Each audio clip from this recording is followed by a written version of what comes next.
Zed is the most popular assassin in the world. The best Zed players are known to reside in Korea, the best region in the world. There are millions of Zed one-tricks in Korea, but today we look at arguably the best one-trick in all of Korea.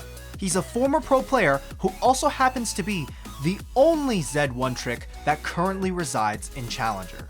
This is Chon Han Go.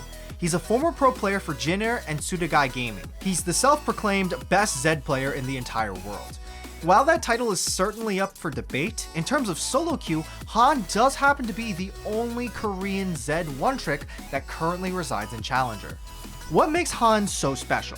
There's a variety of reasons for why his Zed is so good. From his sick mechanics to his amazing macro skills, there's not really one thing that a person can point to say why Han is one of the best. But today we'll look at all the differences in Han's playstyle compared to other high elo Zed players in order to understand what makes him different from everybody else. Most Zed players think about their abilities as if they were resourceless. You're not a mana-based champion, so you don't have to worry about how often you throw out your abilities.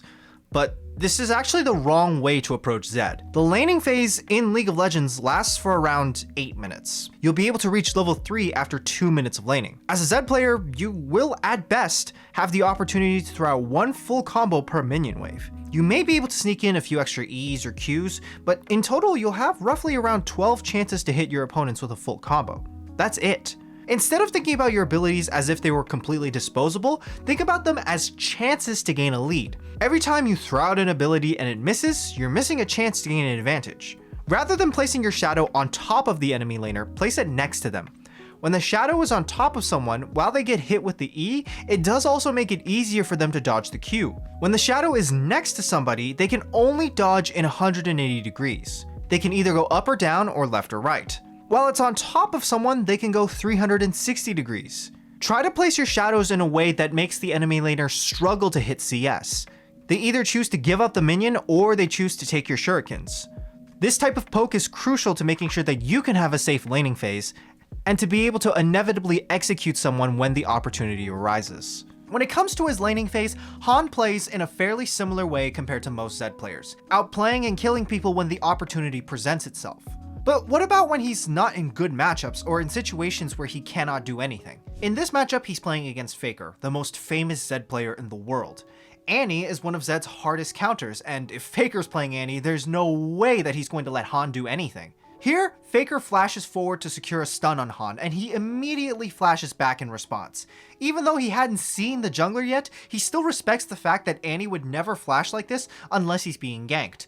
Not only does he understand what Zed players look for, he understands what Zed counters look like as well. Even though he's forced to go back to base, he trades 2 flashes for 1 thanks to his gameplay knowledge. This is the heart of Chongo's playstyle. He focuses on safety above all else. And in the laning phase, rather than roaming, he almost always stays in the lane to continuously push minions and to scale up. While most assassin players like to shove the wave out really quickly to put pressure on bot lane, Han doesn't approach Zed this way. He often finds that Zed is too risky to roam because if you fall behind on this champion, you're gonna be useless because you won't be able to assassinate anyone. Instead of always rushing lethality items, he often opts for items like Ravenous Hydra in order to be able to stay in lane for longer and to be able to farm. While many people see Zed as just another assassin who will eventually fall off during the late game, he doesn't see it that way. Han's approach to Zed is to treat him like a scaling mage rather than an assassin. If you watch him teamfight with Zed in any of his games, you will see that while most Zed players like to just blow everything in their combos to pop 180 carry, Han doesn't really like to do that.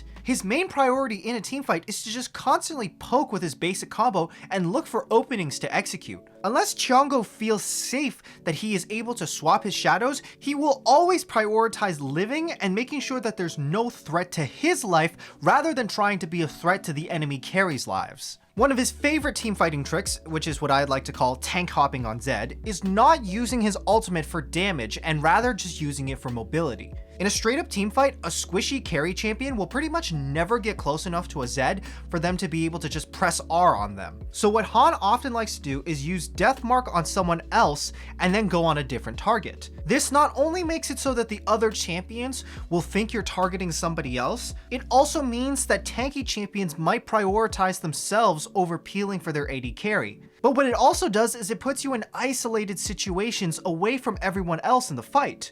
Once the 80 carry is picked off, you can then take your time to wait for your cooldowns to come back up or safely recall at the end of the fight. Zed's damage isn't all loaded into his ultimate. While it may be very satisfying to kill someone by hearing the sound of that neck snapping at the end of your combo, what really matters is, are you able to kill them? Han will often use his ultimate for poke during the mid-game if he's in a matchup where he knows he cannot kill someone through the rotation of his single combo.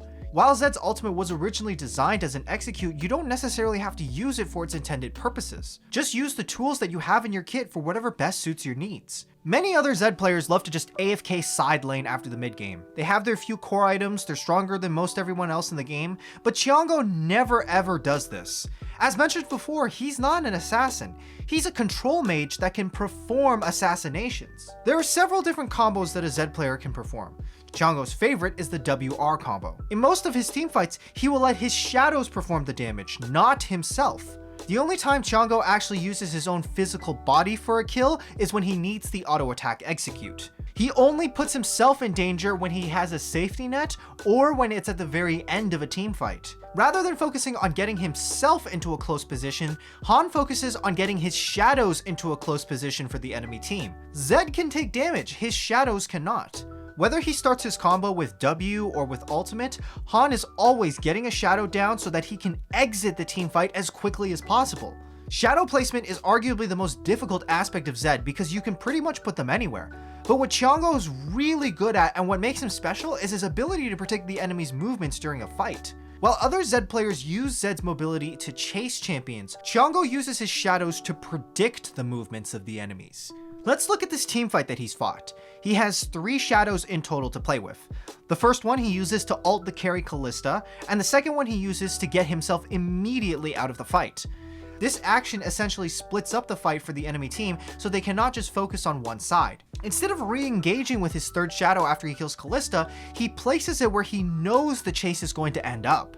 By preemptively setting up his W, it allows him to dodge Vex's abilities much easier. His team ends up with an ace and they win the game shortly afterwards. Not only does he assassinate carries and deal damage to multiple members, he sets himself up in a position where he's going to be able to continue doing stuff and cleaning up the fight after it ends. And that is what truly sets Qian Honggo away from every other Zed player in the world. His incredible ability to predict the course of a team fight. Mechanics, while impressive, are not the only thing that you need in order to be the best of the best in Korea. Every single Zed player from Masters to Challenger is a mechanical beast at this champion, and if I watch 30 replays of each of those players, I could make a montage out of each and every one of them. Just like real life assassinations, Qiango sets up the landscape so that he can be as prepared as possible to get these kills. He has patience, he has mechanical power, and he has the ability to be able to predict any team fight no matter how it goes. And that is what makes him the best Zed assassin in the world.